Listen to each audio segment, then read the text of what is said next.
नमस्कार, बहुत स्वागत है आप सभी का। आप देख रहे हैं भारत की खबर। मैं हूं सौरभ शर्मा। मेरे साथ हैं रोज की तरह इंडिया टीवी के पॉलिटिकल एडिटर देवेंद्र पराशर। देवेंद्र, बहुत स्वागत है आपका। आज एक पहले दो मुद्दों की बात आपसे करूंगा, लेकिन पहला सब्जेक्ट आप जरा देखिए मुद्दा आज का। अमित शाह ने कैसे रोका बहुत बड़ा आतंकी हमला। कल अमित शाह जी ने, होम मिनिस्टर अमित शाह जी ने एक एक्स पोस्ट किया था और वो पोस्ट पढ़ के ही लगा कि कोई बहुत बड़ी घटना होने वाली थी जिसको रोक लिया गया। बहुत बड़ा हमला, शायद भारत में एक आतंकी हमला प्लान किया गया था। और देश का गृहमंत्री अगर खुद उसके बारे में जानकारी देता हो तो आप समझ ही सकते हैं, वो अमित शाह जैसे गृहमंत्री, कि वो मामला कितना बड़ा होगा। तो देवेंद्र, इस पर आपको आज अंदर की सारी बातें बताएंगे कि एक्चुअली क्या साजिश थी, उसको कैसे विफल बनाया गया, इसका पैमाना कितना बड़ा था, कितना बड़ा नुकसान होने का अंदेशा था अगर ये लोग कामयाब हो जाते तो। अमित शाह जी ने लिखा गया था, मैं वो पहले आपको बता देता हूं और इसके बाद फिर हम लोग एक पॉलिटिकल बात भी करेंगे, क्योंकि बीजेपी ने आज अपने उत्तर प्रदेश के, पंजाब के, गुजरात के प्रभारी नियुक्त कर दिए हैं।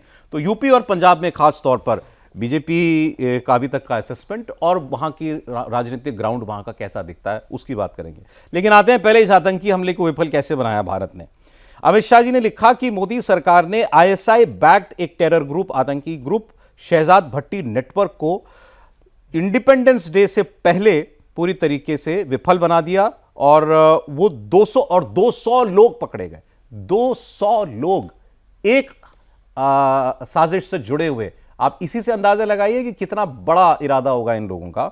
Indian security forces ripped apart the network by launching coordinated operations across different locations in 14 states। 14 राज्यों में यह ऑपरेशन चलाया गया और इनके पास से आईईडीज मिले, मतलब बॉम्ब्स मिले, ग्रेनेड मिले जिन पर पाकिस्तान ऑर्डिनेंस फैक्ट्री के मार्का लगे हुए थे, पिस्तौल मिली, उनके पास कारतूस मिले और तो और इन्होंने सीसीटीवी कैमरे भी लगा रखे थे जासूसी करने के लिए अहम ठिकानों के ऊपर। और ये सब कुछ आईएसआई से फंडेड था। अब बहुत, मैंने भी खबर, ये पोस्ट पढ़ा, अखबार में भी इसके बारे में कुछ थोड़ी बहुत डिटेल छपी थी, बहुत ज़्यादा नहीं, कई अखबारों में। तो ये शहजाद भट्टी कौन है, जिसके बारे में गृह मंत्री खुद देश को बता रहे हैं कि ये आतंकी नेटवर्क चला रहा था, आईएसआई इसके पीछे था। देश में ये कौन से, आज तो शायद 250 संख्या पहुंच गई है जो लोग गिरफ्तार हुए हैं। तो ये 250 लोग 14 राज्यों में ये किस साजिश को बुन रहे थे, ये हम देवेंद्र से समझना चाहेंगे, क्योंकि बहुत बड़ा मामला लग रहा है पहली नजर में। बहुत बड़ा सौरभ, और बहुत बड़ा आप थ्रेट कहें कि वो एक चैलेंज के तौर पर, जो जिस प्रकार के चैलेंजेस उधर से वो लगातार देने की कोशिश कर रहा है। कौन है शहजाद भट्टी? हाँ। तो ये मूलतः पाकिस्तान का एक गैंगस्टर, 2013-14 में पाकिस्तान में इसका नाम अपराध की दुनिया में आना शुरू हुआ और एक वहाँ पे खोखर करके एक गैंग है, उसके साथ ही अटैच हुआ। फिर उसके बाद पाकिस्तान से भाग गया ये दुबई और वहाँ से अपना ये गैंग चलाना शुरू किया। धीरे धीरे वो आईएसआई के संपर्क में आया, जैसे अपराध उसने ज़्यादा करने शुरू किए थे उसके बाद आईएसआई के वो संपर्क में आया और आईएसआई को ये लगा कि ये तो बेहतर हथियार है जिसका इस्तेमाल हम लोग कर सकते हैं। ठीक है। इसका जो तरीका है सौरभ, उसमें सबसे बड़ा इसका जो हथियार है वो ये कि सोशल मीडिया के सहारे ये पेनिट्रेट करने की कोशिश करता है युवकों के दिमाग में, यूथ के दिमाग में। दूसरा, सोशल मीडिया में दो चीज़ें हैं सौरभ। एक तो ये कि धर्म, इश्निंदा, इस तरह की चीज़ों को लेकर वो एक बनाएगा माहौल, और दूसरी चीज़ कि पैसे का ऑफर भी वो देता है। पाकिस्तान में इसने अपनी लोकप्रियता हासिल करनी शुरू की टिकटॉक के मार्फत से।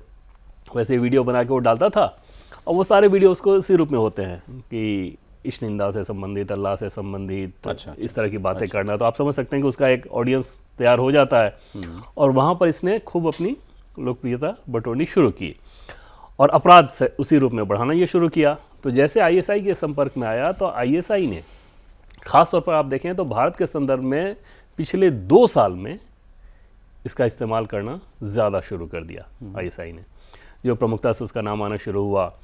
अब उसमें वो यही करता है कि सोशल मीडिया के सारे अलग अलग लोगों की, जो युवक होते हैं, उनकी एक प्रोफाइलिंग कराएगा। अच्छा, ठीक। उनकी प्रोफाइलिंग के आधार पर उसको ये लगता है कि हाँ, ये हमारे लिए पोटेंशियल हमारा एसेट हो सकता है, तो इसको फिर कांटेक्ट करो। फिर उसको धर्म के आधार पर उसके दिमाग में कब्जा करो, उकसाओ, फिर पैसे का लालच दो, पैसे का ऑफ़र दो, और उस पैसे और उसके सहारे आप अगर एक बार उसका वो हथियार वो बन गया वो व्यक्ति, तो फिर उसका इस्तेमाल करना शुरू करो। मुख्यतः अगर लाइन के हिसाब से समझें तो इंटेलिजेंस एजेंसी का ये मानना है कि वो एक शैडो आर्मी बनाना चाहता है इंडिया में, शैडो आर्मी बनाना चाहता है जो कि आईएसआई के बिहाफ पर काम कर सके। जब आईएसआई से कमांड आए कि इस तरह की चीज़ें आप सोशल मीडिया पर अटैक करना शुरू करो, नैरेटिव बनाने के लिए वो लोग आ जाएं। जब वो चाहे कि इस राज्य में इस तरह के धमाके करना शुरू करो, वो आ जाएं। तो इस तरह की ऐसी आर्मी जो कि उनके इशारे पर भारत में जो बैठे हुए हैं वो इस काम को कर सके। 250 लोग अगर एक बार में पकड़े जा रहे हैं तो सोचिए कितने बड़े लोग, सोचिए कितनी बड़ी तादाद में लोगों के संपर्क में आया होगा। और ये तब हुआ जब आप अब एक उदाहरण देखिए कि पार्लियामेंट में किस बात को लेकर हाय तौबा मच रही थी। उस समय गृहमंत्री अमित शाह जब पार्लियामेंट में आते थे सौरभ, तो कई बार ऐसे होता था कि पार्लियामेंट में ग्राउंड फ्लोर पे जहां उनका ऑफिस है उसके ठीक फर्स्ट फ्लोर पे वीडियो कॉन्फ्रेंसिंग का कमरा है जहाँ मीटिंग वगैरह होती है। तो वहाँ आईबी और इन तमाम लोगों के साथ वो जाते थे मीटिंग करने के लिए, और फिर वीडियो कॉन्फ्रेंसिंग से अलग अलग राज्यों के अधिकारियों के साथ उनके संपर्क होते थे। जैसे ये जो ऑपरेशन हुआ 12 अगस्त को 14 राज्यों में, यानी कि 14 राज्य ऐसे नहीं थे सौरभ की सब वो बीजेपी रूल्ड स्टेट है, उन राज्यों के हिसाब से आप बात कर लेते, यूपी, दिल्ली, हरियाणा अगर है तो पंजाब भी है उसमें, तेलंगाना भी है, हिमाचल प्रदेश, जम्मू कश्मीर, केरल, गुजरात, कर्नाटक, इस तरह के राज्य सारे जगह, और सब जगह रियल टाइम इंफॉर्मेशन शेयर करना, real time intelligence input share करना, वो एक बड़ा चैलेंज था जिससे सब जगह आपको पता होगा कहाँ क्या क्या ये करने की कोशिश कर रहे हैं। इनकी प्लानिंग ये थी 15 अगस्त के आसपास एक बड़ा धमाका किया जाए। और इसके पहले के अगर आप केस को सौरभ देखें तो जैसे इसके पहले जब मई जून में भी एक गिरफ्तारी हुई थी और उसमें ये पता चला कि दिल्ली में एक धार्मिक स्थान हिंदुओं का, पंजाब दिल्ली हरियाणा बॉर्डर पर एक जो ढाबा है उस पर, दिल्ली में फिर उसके पहले आप देखें तो जो क्लब हैं नाइट क्लब या इस तरह की जगह पे वहाँ पर आप जाएं या मॉल, और उस तरफ पे जाकर वहाँ पर आप बड़ी संख्या में लोगों को मारें। अब जब इनको गिरफ्तार किया गया सौरभ तो इनके पास से वो पाकिस्तान में निर्मित कारतूस, जिंदा कारतूस, पिस्टल, सीसीटीवी फुटेज जिसमें ये जगह की न सिर्फ रेकिंग करते थे बल्कि उसकी वीडियो भेजते थे वहाँ, और उस वीडियो के आधार पर ये प्लानिंग तय की जाती थी। एक तो ये कि कितने लोग आते हैं, किस तरह ऑपरेशन किया जा सकता है, किस तरह का धमाका किया जा सकता है, दूसरा सिक्योरिटी के लिहाज से क्या चीज़ें वहाँ पे हैं, उसको हमको कैसे पेनिट्रेट करना है। इतनी बड़ी साजिश के साथ ये सारी प्लानिंग चल रही थी कि 15 अगस्त को 15 से ज़्यादा आप बड़े बड़े धमाका कह रहे हैं और एक साथ, और इसको बस्ट किया गया है 12 अगस्त को। 12 अगस्त 14 राज्य सब जगह एक साथ और 253 लोगों को हिरासत में लिया गया है।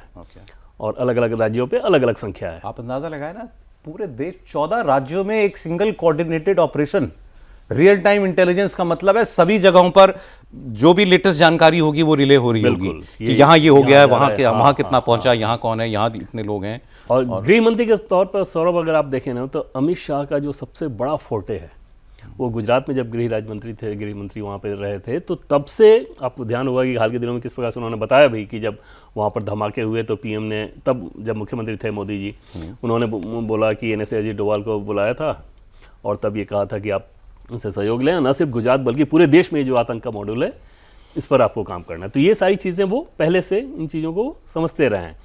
और इस केस में धर्म का सहारा लेकर सोशल मीडिया के सहारे पेनिट्रेट करना, आप सोचिए कि कितना आसान तरीका हो जाता है। वो जो आपस में एक्सचेंज करते हैं वो इनक्रिप्टेड मैसेज के थ्रू एक्सचेंज करते हैं।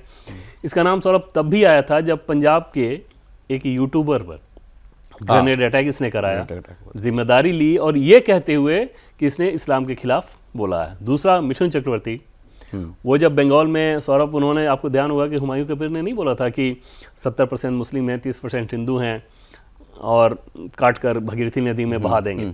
तो उसका जवाब देते हुए मिथुन चक्रवर्ती ने ये कहा था कि मैं वेट कर रहा था कि मुख्यमंत्री जी कुछ बोलेंगी इस बयान के बाद।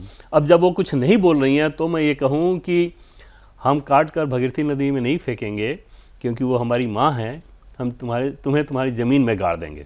इस तरह की बात मिथुन चक्रवर्ती ने कही थी। हाँ, अब इस बात का सहारा लेकर सौरभ शहजाद भट्टी ने फिर से वहाँ पर एक थ्रेट वीडियो जारी किया और 15 दिन का समय दिया। आप समझ सकते हैं कि उसको ये पता था कि माफ़ी मांगने का वो जो थ्रेट वीडियो दे रहा है इस पर कुछ होना नहीं है। लेकिन यहाँ जो लोग ऐसे बयानों से आक्रोशित होंगे, उद्वेलित होंगे, उनको एक पोटेंशियल अपने कैचर के तौर पे वो तो ये गैंगस्टर टर्न टेरर मॉड्यूल या टेररिस्ट है जो रिक्रूट कर रहा है लोगों, जो रिक्रूट कर रहा है और सोशल मीडिया के सहारे वो रिक्रूट कर रहा है। बाबा सिद्दीकी वाले केस में अगर आप देखें तो उसमें भी इसका नाम आया था कि इसने भगाने की कोशिश की थी। अच्छा। लॉरेंस बिश्नोई के साथ इसका एक वीडियो भी आ गया था सौरभ, और उसमें ये सारा बातचीत का वीडियो नहीं, ऑडियो था। बाद में ये लगा कि शायद दोनों मिले हुए होंगे गैंगस्टर, लेकिन पुलवामा के बाद जिस प्रकार से लॉरेंस बिश्नोई ने बयानबाजी की और जाहिर तौर पे पाकिस्तान को खरी खोटी सुनाया, तो उसके बाद से उन दोनों, उसने भी बहुत सारे अटैक किए लॉरेंस बिश्नोई पे, तो दोनों गैंग बेसिकली अलग हैं। लेकिन खतरनाक चीज़ ये है कि गैंगस्टर है, आईएसआई बैक्ड है, आईएसआई पूरी तरह से सपोर्ट कर रही है और वो सोशल मीडिया के सहारे यहाँ पर शैडो आर्मी बनाना चाहता है। जो आप बता रहे हैं, जिस तरीके से आप डिस्क्राइब कर रहे हैं, ये कितना बड़ा खतरा है, आप अंदाजा लगा रहे हैं देश के लिए। कोई आदमी कितना बड़ा आदमी है, कितना बड़ा गैंगस्टर है या थ्रेट है, वो अलग विषय है, लेकिन सोचिए कि एक आदमी आईएसआई की बैकिंग से 250 ऐसे लोग तैयार कर लेता है आपके देश के अंदर जो उनके कहने पर बम धमाका करने के लिए तैयार है, और आपको एक साथ पकड़ना है क्योंकि वो एक ही दिन पर अलग अलग जगहों पर, अलग अलग शहरों में, राज्यों में हमला करना चाहते हैं, तो आपको पकड़ना भी एक ही साथ है उनको। बिल्कुल, एक भी छूट जाए तो एक ही जगह भी हो जाए तो भी सोचिए। अगर आपकी इंटेलिजेंस शेयरिंग रियल टाइम में एक तो ना हो, इतना एक्यूरेट ना हो, तो फिर उसमें कुछ हो ही नहीं सकता था, वो चीज़ें गड़बड़ होती। और जब सौरभ ये सोशल मीडिया पर ये सनसनी बना रहा था ना, तो इसने एक 333 करके, हाँ मैंने पढ़ा, ये हैशटैग वगैरह या कुछ 333 तो वो लगाता ऐसा नहीं है कि 333 कोई आतंक का उसने ग्रुप बनाया है, ये उसके सहारे, इस आप उसके कह सकते हैं उसकी आईडी के सहारे उसने ये सारे वीडियो अपने डालने शुरू किए थे जो धर्म से रिलेटेड होते थे, और उसके सहारे उसने अपनी पॉपुलैरिटी अख्तियार की। और कई सारी चीज़ें इंटेलिजेंस एजेंसी को जो मिली हैं, जो इन लोगों को गिरफ्तार किया गया उससे, उसमें ऐसी चीज़ें भी मिली हैं जिसमें TTH लिखा हुआ है और उसके नीचे S। उसका अंदाज़ा इनपुट एजेंसी ये लगा रही है कि तहरीक तालिबान हिंदुस्तान, अच्छा, नीचे S मतलब शहजाद। तो ये उस तरह के सपने के साथ भारत को डिस्टर्ब करने की कोशिश कर रहा है, ऑनलाइन ब्रेन वॉश करके, सब करके। और सोशल मीडिया आज सब जानते हैं कि कितना नहीं, ऑनलाइन का मैंने भी पढ़ा कि ये पंजाब में स्पेशली जो है वो बॉर्डर, वो ड्रोन से हथियार और ग्रेनेड वगैरह भिजवाने का भी जिम्मा इसका ही है। बिल्कुल बिल्कुल, और ड्रोन में कई जगह वहाँ से उसने ये भिजवाया था, और उसमें बहुत सारी चीज़ें, नारकोटिक्स का भी वो इस्तेमाल करता है, जैसे मादक पदार्थ अगर भिजवाने हो तो उसमें भिजवाना, जिससे कि यहाँ जो लोग हैं उनको जिस प्रकार के पैसे की आपूर्ति कराई जानी चाहिए और जो उनका तंत्र खड़ा कर सके, इस काम को कर रहा है। अब जो गृहमंत्री ने लिखा है, उन्होंने ये लिखा है कि सॉरी एकदम से अचानक वो पोस्ट जो है हाँ आ गया कि Indian security forces ripped apart the network. मतलब अब इस एजेंसियां ये मानती हैं कि इसका नेटवर्क फिलहाल के लिए पूरी तरीके से बस्ट हो चुका है।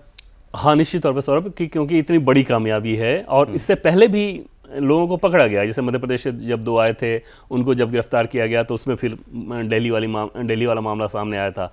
तो अलग अलग अवसर पर इसके शहजाद भट्टी के लोग गिरफ्तार किए जाते रहे हैं, लेकिन इतने बड़े पैमाने पर करने के पीछे मकसद ही सौरभ ये था गृहमंत्री का कि एक साथ जो पूरा तंत्र बना हुआ है उसको कब्जे में लो, लेकिन उसका ये तरीका भी जारी रहेगा। आप समझ सकते हैं कि दुबई में बैठ कर जब ये कर रहा है, सोशल मीडिया के स्कैनिंग आप कितनी कर सकते हैं। 250 लोग आपको अभी मिले, जाने और कितने हो। हाँ बिल्कुल, और वो किस रूप में कहाँ तक जा चुका है, किसके दिमाग में कितना घुस चुका है, और हर राज्य के बारे में हम लोग बात ही कर रहे हैं कि 14 राज्य में अगर उसके लोग मिल रहे हैं, बेहद खतरनाक। और मकसद वही है कि एक शैडो आर्मी हमारी बने जिसको डिस्टर्ब किया सके, और सहारा सिर्फ और सिर्फ रिलीजन का लेकर, और रिलीजन के साथ बाद में उसको पैसे जोड़ दे रहा है जिससे लुक्रेटिव हो जाए वो ऑफर, कि धर्म भी, पैसे भी आपको आ रहे हैं, वैसे भी आतंकी काम में पैसे का इस्तेमाल तो होता ही होता है, वो इस काम को आईएसआई के कहने पे कर रहा है। क्या, लेकिन बहुत बड़ी कामयाबी है।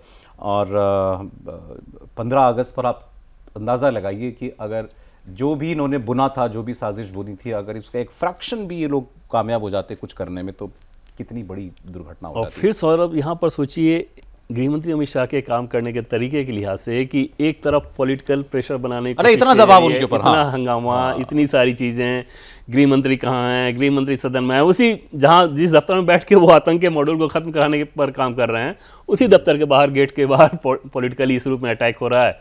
तो ये सारी चीजें आप समझ सकते हैं कि किस लेवल की क्लिनिकल इफिशियंसी आपको चाहिए अगर आपको रिजल्ट देना है। तो अब आप अंदाजा लगाइए कि थोड़ी उसमें चूक होती और ये धमाके हुए होते तो फिर क्या स्थिति रहती। चलें, लेकिन सही बात है कि ये अच्छा, और इससे जुड़ी हूँ कि अब ये जिस तरीके से उन्होंने डिस्क्राइब किया तो ये पता लग रहा है कि कितनी बड़ी चीज़ थी।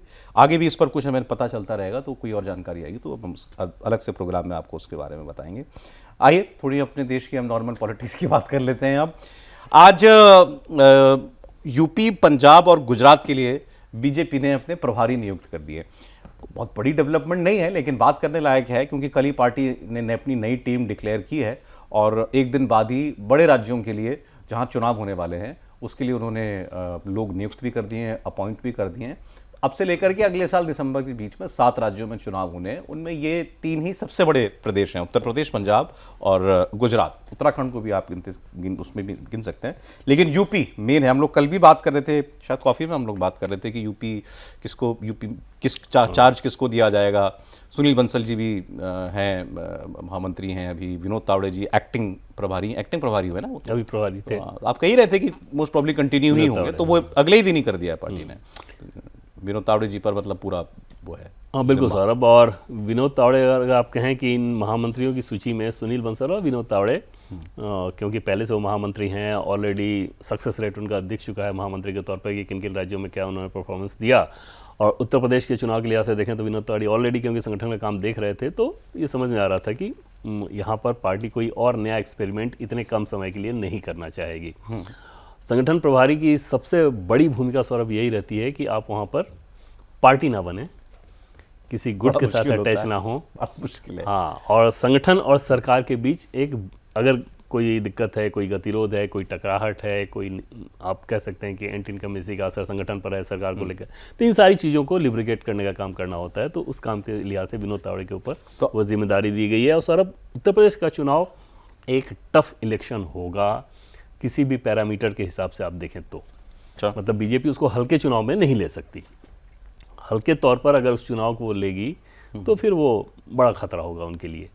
तो उस चुनाव, और पार्टी के नेताओं को इस बात का एहसास है कि पूरी ताकत, वैसे भी किसी भी चुनाव में पूरी ताकत वो लगाते हैं, तो उत्तर प्रदेश में भी पूरी ताकत बीजेपी लगाएगी, जिससे जहां जो भी नट बोल्ट थोड़े ढीले हों, अगर थोड़े कमज़ोर हों, तो उसको टाइट किया जा सके। टीम के लेवल पर तो अब पूरी टीम तो सेट है, वहाँ प्रदेश की यूनिट भी आ चुकी है। अब यहाँ से भी दिल्ली की टीम भी आ गई है। अब योगी जी तो है ही, मतलब वो अब जो भी कुछ है। तो क्या है, मतलब बेसिक आपने कहा कि चैलेंज मतलब टफ मानती है हर लिहाज से, कोई चूक नहीं चाहेगी। इनकम्बेंसी ही है सबसे बड़ा रोड़ा कि बनी 10 साल की सरकार है। उसमें 2-3 चीज़ें हैं सौरभ। जैसे पहली बार ये देखें कि 10 साल के बाद कोई सरकार अगर जा रही है चुनाव में, तो अपने आप में एक टफ चीज़ तो होता ही है, किसी भी राज्य में कहीं पर भी हो। तो वो एक कंसर्न आपके लिए रहेगा कि भाई ये हो सकता है कि इतने दिनों में कुछ एक सेक्शन ऐसा तैयार हो गया हो जिसके अंदर ये लग रहा हो कि नहीं अच्छा तो हुआ, लेकिन उतना अच्छा नहीं हुआ, या ये चीज़ गड़बड़ हो गया है, या अधिकारी सुन नहीं रहे हैं, या करप्शन हो गया। ये सारी चीज़ें तो स्वाभाविक तौर पर होती हैं। तो एक मसला वो है। दूसरा, आप पैटर्न उठाकर देखें, जिसके बारे में हम लोग पहले भी बात कर चुके हैं। तो अगर पिछला लोकसभा का चुनाव आपका रेफरेंस पॉइंट होगा, जो लास्ट इलेक्शन हुआ है, तो लोकसभा के चुनाव में उत्तर प्रदेश में बीजेपी को जो झटका लगा, तो उसके लिए जो जो फैक्टर्स जिम्मेदार थे, वो फैक्टर्स ख़त्म करना पार्टी की टॉप प्रायोरिटी में रहेगा। और उस लोकसभा चुनाव के बाद सौरभ, जितनी चीज़ें आई हैं उत्तर प्रदेश में, उनमें से ऐसी चीज़ें ये नहीं हैं जिसने पार्टी के लिए कोई बहुत अच्छा अलग माहौल बनाने की कोशिश की हो। जैसे उदाहरण के तौर पर आप यूजीसी को लेकर दें, तो यूजीसी ने जितना भी डैमेज किया होगा, नुकसान नहीं किया होगा आपको उसने कोई फ़ायदा नहीं दिया है। नीट पेपर लीक, इसने भी आपको नुकसान ही दिया होगा, जितना भी दिया हो उसमें स्केल में आप सोच सकते हैं कि इतना होगा, इतना नहीं। चढ़ावा चोरी, जो भी आपके समर्थकों में थोड़ी निराशा, गुस्सा, आक्रोश जो भी आया हो, उसने भी नुकसान ही किया हो। बिल्कुल, ये सब माइनस देने वाले ही है ना, ये सारी चीज़ें वो हैं। हाँ, तो फिर आप कैसे आप आत्ममुग्ध होकर सोच सकते हैं कि नहीं उत्तर प्रदेश में तो बहुत शानदार स्थिति है, एकदम लहर है, लहर ऐसी चलेगी। हो सकता है कि रिजल्ट के बाद आपको दिखे कि हाँ बड़ा फासला है, बीजेपी बहुत अच्छे मार्जिन से जीतेगी, लेकिन वो तब होगा जब आप इन सारे चैलेंजेस को स्वीकारते हुए अपनी पूरी ताकत लगाएंगे, पूरी ऊर्जा लगाएंगे, और एक शानदार कैंपेन चलेगा। आपके जितने अच्छे काम सरकार के हुए हैं उन इश्यूज़ को चलाया जाएगा। लॉ एंड ऑर्डर, सरकार के नैरेटिव, पॉपुलर फेस, प्रधानमंत्री योगी आदित्यनाथ, इन सारी ताकतों को झोंकना होगा, तब जाकर वैसे रिजल्ट की कल्पना करेगी। और बीजेपी को आप कहें कि ग्राउंड रिपोर्ट के हिसाब से आमतौर पर पिछले लोकसभा चुनाव में बीजेपी को भ्रम था, ठीक, वो जो नारा आ गया और आत्ममुग्ध हो गई थी बीजेपी, ऐसा लग रहा था कि माहौल वैसा बन गया, तो जहाँ जो चैलेंज था उसको ठीक तरीके से वो लोग पिक नहीं कर पाए। लेकिन जैसे बीजेपी को एक झटका लगता है उसके बाद वो कंसर्न एकदम से उनको समझ में आता है। इस बार उत्तर प्रदेश को लेकर देखें तो जो नेता भी पार्टी में सीरियसली इन्वॉल्व हैं उत्तर प्रदेश को लेकर, और आगे और ज़्यादा होंगे, बड़े दिल्ली के नेता की बात कर लें या बिहार के नेताओं, उत्तर प्रदेश के नेताओं की बात करें, वो इन सारी चीज़ों से वाकिफ़ हैं। वो किसी ब्लाइंड आइज़ के साथ ये नहीं है कि अरे आराम से हमारे पास पॉपुलर फेस है, योगी आदित्यनाथ मुख्यमंत्री हैं, प्रधानमंत्री मोदी, हम बहुत आसानी से जीतेंगे, इस भ्रम में वो नहीं है। वो अपनी पूरी ताकत लगाएंगे, पूरी ऊर्जा लगाएंगे। वो तो ठीक है, लेकिन जैसा आपने कहा कि भाई पिछली बार थोड़ा मुगालते में थे, इस बार वैसी गलती नहीं करना चाहते हैं, लेकिन बता देता है ना, ज़रूरी नहीं है कि उनको चुनाव से 2 महीने पहले ही अंदाज़ा लगे, 4 महीने पहले, अभी अगर 6-8 महीने भी हैं तो भी कुछ तो असेसमेंट होगा ना। मोदी योगी आपके पास हैं, सही बात है, ऐसा कोई सामने चेहरा नहीं है। अखिलेश यादव ही हैं एक फेस, या राहुल गांधी आएंगे वो, लेकिन वहाँ पर बिट प्लेयर हैं वो। दूसरा काम हुआ है, इसमें भी कोई शक नहीं है, सेंटर ने भी बहुत वो किया है, सपोर्ट किया है, योगी सरकार ने भी अपने आप में बहुत काम किया। बाकी जो नाराजगियां होती हैं वो तो सभी जगह पूरे देश में ही होती हैं, लेकिन ये तो है ना अपने खाते में बीजेपी के। नहीं, उसमें तो कोई सौरभ भ्रम ही नहीं है। जैसे बीजेपी के उन नेताओं से अगर आप बात कीजिए तो इन सारे चैलेंजेस को समझाने का उनका मकसद ही ये रहता है कि ये जो भी नट बोल्ट थोड़े ढीले हैं, हम उनको समझ रहे हैं, उनके प्रति कंसर्न है, उसके लिए हमारा प्लान है कि हम किस प्रकार से मेहनत करेंगे, और फिर जो नंबर्स आएंगे वो देखने वाली नंबर्स होंगे। जैसे इतना ज़्यादा बेनिफिशियरी वर्ग अगर आपके पास तैयार है, चाहे केंद्र सरकार की योजना हो या राज्य सरकार की योजना हो, अपने आप में बड़ा क्वेश्चन है। लॉ एंड ऑर्डर इतना बड़ा इशू, प्लस आप हिंदुत्व की बात कर लें, वो एक बड़ा इशू। जैसे राम मंदिर चढ़ावा चोरी, इससे हिंदुत्व के नैरेटिव को चोट पहुंचा दे समाजवादी पार्टी, ये कौन मानेगा? कितने लोग मानेंगे? कांग्रेस पार्टी उसको चोट पहुंचा दे, कौन मानेगा? कितने लोग मानेंगे? और जब कैंपेन शुरू होगा सौरभ, तो ये सारी चीज़ें जो प्लस पॉइंट है ना, वो एकदम अगर आप ठीक तरीके से नरेशन चलाएं तो एकदम से लहर के तौर पे क्रिएट होती हैं। अगर वहाँ पर कैंपेन ठीक तरीके से नहीं चला तो पता चला कि कमज़ोर चीज़ें हावी हुई। जैसे कंसर्न के तौर पे एक लाइन में अगर आपको समझना हो सौरभ, तो इस चुनाव को कास्ट सेंट्रिक इलेक्शन बनाने से रोकने के लिए बीजेपी अपनी पूरी ताकत लगाएगी, क्योंकि अगर कास्ट सेंट्रिक इलेक्शन हुआ तो एक राष्ट्रीय पार्टी के तौर पर आप कास्ट के इक्वेशन को उस रूप में नहीं खेल सकते जो कि रीजनल पार्टियां कर लेती हैं। और वहाँ वही चैलेंज है बीजेपी के सामने, और उसी चैलेंज को रोकने के लिए वो तो शुरू कर दिया अखिलेश यादव ने प्रयास कि भाई ये जो सेंसस होने वाला है, जब उन्होंने कहा ना कि इसमें बीजेपी जाति जनगणना को लेकर गंभीर नहीं है, ये जितनी आबादी उतना हक, ये काम ये हम चाहते हैं कि हो, ये लोग नहीं करने देंगे, तो ऑब्वियसली वो उसको कास्ट पर वो ले जाना चाहेंगे ही। लेकिन वो जो बेनिफिशियरी योजना, बेनिफिशरीज की बात कर रहे थे आप, वो जो महिला वाली योजना जो चर्चा चल रही है, वो तो डन ही है ना। बिल्कुल सर, उसमें कोई 50,000 रुपये नहीं। धनराशि के बारे में वो जो आप जो देख रहे हैं ना, वो बहुत सारे लोग अटकल लगाते हैं, क्योंकि ये जो स्कीम है सौरभ, उसमें प्राइमरी स्टेज पे सारे डाटा को इकट्ठा करके उस पर बहुत गंभीरता से काम हुआ है। वहां से आपको ध्यान होगा, सबसे पहले इंडिया टीवी ने हम लोगों ने इसको रिपोर्ट किया था, बताया था। बाद में काइट फ्लाइंग होनी शुरू हुई और वो अमाउंट लोगों ने घुमाना शुरू कर दिया। अब उसमें दिक्कत ये होती है सौरभ कि उसमें सत्ताधारी पक्ष के हिसाब से या सरकार के हिसाब से आप देखें तो अगर इस तरह की काइट फ्लाइंग हो रही है तो कैसे खारिज कर दें, पॉलिटिकली खराब जाएगा, अच्छा नहीं करना चाह रहे हैं, और स्वीकार कैसे लें जब अभी फाइनल डिसीजन नहीं हुआ है, तो उसमें एक वक्त लगेगा। अमाउंट जो भी हो, लेकिन सरकार ने उस खबर से इनकार नहीं किया, मतलब उसको डिनाई नहीं किया, इसका मतलब स्कीम तो आ रही है, उसमें तो कोई डाउट ही नहीं सौरभ। उसमें तो लगभग जैसे महिला वोटर्स लगभग 6 करोड़ 10-15 लाख के आसपास हैं वहाँ पे, और 4 करोड़ का डाटा ऑलरेडी आ चुका है, 1 करोड़ का डाटा और है जो कि उस स्कीम के तहत, यानी कि 5 करोड़ के आसपास वो महिलाएं ऐसी होंगी जो कि उस स्कीम के तहत वो आएंगी। वो अपने आप में सौरभ बहुत बड़ी चीज़ होगी। और एक और चीज़ जो बीजेपी की ताकत होगी, जो कि कहा जाता है, वहाँ उत्तर प्रदेश में आप सुनेंगे तो बहुत कॉमन है कि जब ये कहा जाता है कि अखिलेश यादव आ रहे हैं, तो ये एक नारा के तौर पर नहीं, एक थ्रेट के तौर पे दिखता है। उत्तर प्रदेश में आपको बहुत सारे लोग इस बात को कहते हुए मिलेंगे। बिल्कुल। वो बीजेपी की फिर ताकत होती है। अरे लेकिन आपने अमाउंट जो है, अभी आपने कहा कि भी अमाउंट तो जो तय करेंगे वो सरकार, जो भी अब बीजेपी जो भी तय करेगी, अखिलेश जी ने इनका सुन के अपना तय कर लिया, उन्होंने कहा हम 40,000 देंगे। तो वो उसी लिहाज से कि वो एक सुन के हाँ। लेकिन इसमें थोड़ा फर्क क्या पड़ जाता है कि जैसे सरकार के सामने बहुत सारी अच्छी चीजें हों और उसके बाद जब अकाउंट में धन आता है तो आगे के जो आप प्रॉमिस कर रहे हैं ना, वो कम प्रभावी नजर आता है।